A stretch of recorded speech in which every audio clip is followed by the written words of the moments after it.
பரிச்சை வருது, நல்லா படிச்சுக்க. அது எப்படி முடியும்? வருஷத்துக்கு வெறும் 365 நாள் தானே இருக்கு.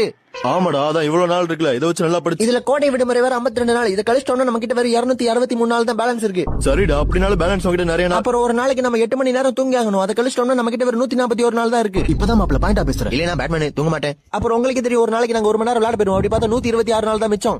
இப்பயும் படிக்க நிறைய நேரம் இருக்குடா. ஒரு நாளைக்கு 2 மணி நேரம் சாப்பிட கழிச்சிட்டோம்னா அப்புறம் 96 நாள் தான் இருக்கு. இதை கேட்டாலே பசிக்குதே. அப்புறம் ஒரு நாளைக்கு 1 மணி நேரத்தை குடும்பம் கூட்டாளியோட பேச கழிச்சிட்டோம்னா மீதி 81 நாள் தான் இருக்கு.